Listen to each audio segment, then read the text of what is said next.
नमस्कार। तो चलिए जानते हैं देश की महंगाई, बेरोजगारी, पेंशन, सरकारी नौकरी, किसानों के लिए महिलाओं के हितों की तमाम 50 बड़ी खबरों को सिर्फ 10 मिनट में। अभी तक वीडियो को लाइक नहीं किया तो लाइक कर दें।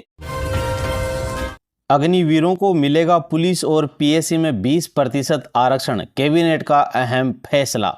यूपी कैबिनेट की बैठक के बाद कई बड़े फैसले सामने आए हैं। इस बैठक में अग्निवीरों को पुलिस और पीएससी में 20% आरक्षण दिया गया है। इसके अलावा उन्हें आयु सीमा में भी विशेष छूट दी जाएगी। पाकिस्तान में भूकंप से कैदियों की मौज आई। दीवार टूटने पर कराची जेल से 200 से ज्यादा कैदी फरार हो गए। पाकिस्तान के कराची में मलिर जिला जेल से 216 कैदी भूकंप के कारण उत्पन्न अफरा तफरी का फायदा उठाकर फरार हो गए। मोदी सेना के साथ तो राहुल आरक्षण के दबाव में नीतीश कुमार, क्या पीके बदल पाएंगे समीकरण? पहलगाम आतंकी हमले और ऑपरेशन सिंदूर के बाद देश का पहला चुनाव बिहार में होगा। जिस तरह से भाजपा ऑपरेशन सिंदूर को लेकर सेना के साथ पीएम मोदी को श्रेय देने का नैरेटिव सेट कर रही है, लगता है कि बिहार के चुनाव में यह प्रमुख मुद्दा बनेगा।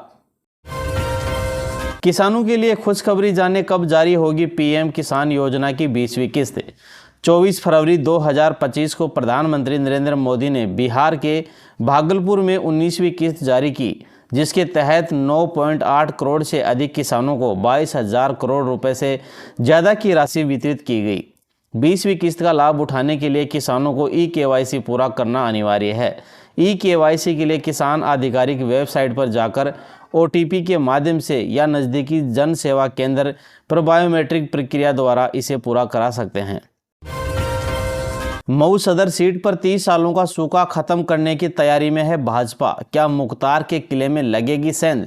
हेट स्पीच मामले में अब्बास अंसारी को कोर्ट ने 2 साल की सजा सुनाई। अब्बास अंसारी के दोषी करार दिए जाने के बाद मऊ सदर सीट खाली हो गई है। मऊ सदर सीट पर अब उपचुनाव होना है। भाजपा इस सीट पर अपना दमखम दिखाने की ओर बढ़ रही है। फिर डराने लगा कोरोना। एक्टिव केस 4000 के पार, 24 घंटे में 5 की मौत हो गई। भारत में एक बार फिर कोरोना ने रफ्तार पकड़ ली है। देश में कोरोना के एक्टिव केस की संख्या 4000 के पार पहुंच चुकी है। 24 घंटों में 5 संक्रमितों की मौत हो गई। ऑपरेशन सिंदूर विदेश गए डेलीगेशन से मिलेंगे पीएम मोदी। 10 जून को मुलाकात संभव है। पहला डेलीगेशन लौटा, बाकी 6-8 जून तक लौटेंगे। ऑपरेशन सिंदूर और पाकिस्तान समर्थित आतंकवाद के खिलाफ भारत का रुख दुनिया को बताने के गए डेलीगेशन ग्रुप से प्रधानमंत्री नरेंद्र मोदी अगले हफ्ते मुलाकात कर सकते हैं। मीडिया रिपोर्ट्स के मुताबिक पीएम मोदी सभी 7 डेलीगेशन ग्रुप से 9 या 10 जून को मिलेंगे। इस दौरान डेलीगेशन अपने दौरे की रिपोर्ट प्रधानमंत्री को सौंपेंगे। पाकिस्तान जाने से पहले आने के बाद काशी गई थी यूट्यूबर ज्योति ने जिस वंदे भारत को हरी झंडी दिखाई, उसमें भी सवार थी। एनआईए वाराणसी जाएगी और जांच पड़ताल करेगी। यूट्यूबर ज्योति मल्होत्रा को एनआईए काशी लेकर आएगी। अभी तक की जांच में ज्योति ने पाकिस्तान और काशी के बीच मूवमेंट का चौंकाने वाला ट्रेंड सामने आया है। 2022 के बाद ज्योति 4 बार पाकिस्तान गई, लेकिन इस विजिट से पहले या बाद में वह काशी जरूर गई। ज्योति ने इसकी वीडियो अपने ट्रेवल विद जो पर पोस्ट किए हैं। वक्फ संपत्तियों के रजिस्ट्रेशन के लिए पोर्टल लॉन्च करेगी सरकार। 6 जून को लॉन्च होगा। उम्मीद है पोर्टल 6 महीने के अंदर सभी संपत्तियों का रजिस्ट्रेशन पूरा कर लेगा। केंद्र सरकार 6 जून को उम्मीद पोर्टल लॉन्च करने जा रही है। इसका मकसद वक्फ संपत्तियों के बेहतर प्रबंधन और पारदर्शिता को बढ़ावा देना है। उम्मीद का पूरा नाम है यूनिफाइड वक्फ मैनेजमेंट, एम्पावरमेंट, एफिशिएंसी और डेवलपमेंट।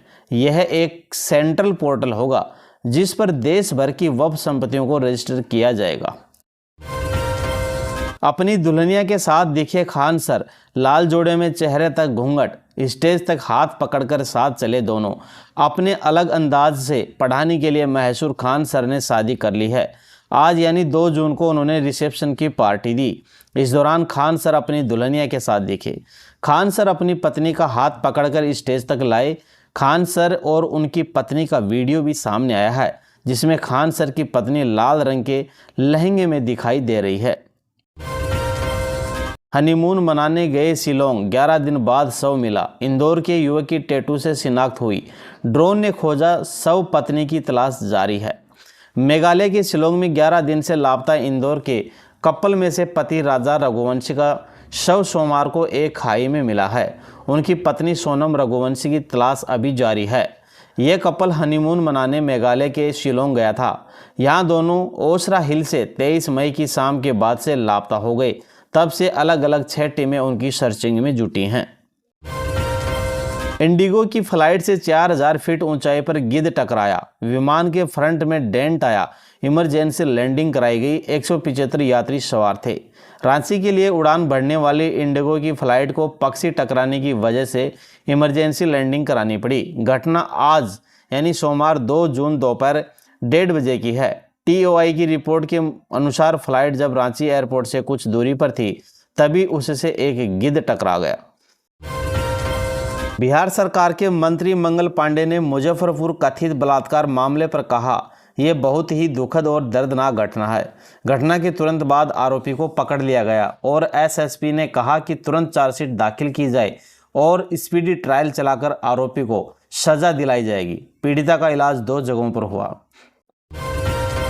भाजपा सांसद बैजयंत पांडा के नेतृत्व में सर्वदलीय प्रतिनिधिमंडल के सदस्य पूर्व विदेश सचिव हर्षवर्धन श्रृंखला ने कहा, बैठकें अच्छी रही, हमें विदेश मंत्री को फीडबैक देना था, यह हो गया है। प्रतिनिधिमंडल के सभी सदस्यों ने अपने विचार साझा किए हैं। उन्होंने कहा कि यह एक सफलता थी कि हमारी यात्रा के उद्देश्य पूरे हुए और उन्होंने प्रतिनिधिमंडल के सदस्यों और प्रतिनिधिमंडल के नेताओं को। कांग्रेस नेता और अधीर रंजन चौधरी ने कहा, उत्तर पूर्व भारत में बाढ़ की स्थिति चिंताजनक है।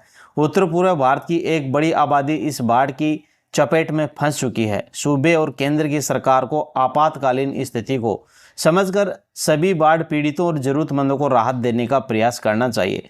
इस बुरी स्थिति में किसी भी तरह से बाढ़ पीड़ितों को राहत पहुंचाना सूबे और केंद्र की सरकार की जिम्मेदारी बनती है। इंडिया गठबंधन की बैठक के बाद RJD सांसद मनोज झा ने कहा, अमेरिकी राष्ट्रपति डोनाल्ड ट्रंप के 15 दिनों में 13 बयान दिए हैं और उन बयानों से भारत की भावनाएं आहत हुई हैं। एक समुदाय और एक राष्ट्र के तौर पर हम आहत हैं और इसके लिए संसद बुलाई जाती है। यह पक्ष और विपक्ष का मामला नहीं है, यह जवाबदेही का मामला है। जम्मू कश्मीर के उपराज्यपाल मनोज सिन्हा ने 3 सरकारी कर्मचारियों, police constable Malik Ishfaq Nasir, school शिक्षा विभाग के शिक्षक एजाज अहमद और श्रीनगर के सरकारी मेडिकल कॉलेज के जूनियर असिस्टेंट वसीम अहमद खान को कथित आतंकी संबंधों के चलते बर्खास्त कर दिया।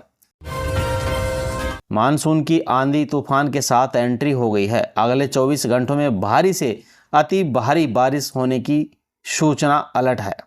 मौसम विभाग ने उत्तर भारत के कई राज्यों में आगामी दिनों तक गरज और चमक के साथ भारी बारिश की संभावना जताई है। इसको लेकर अलग अलग इलाकों में ऑरेंज और येलो अलर्ट जारी किया गया है।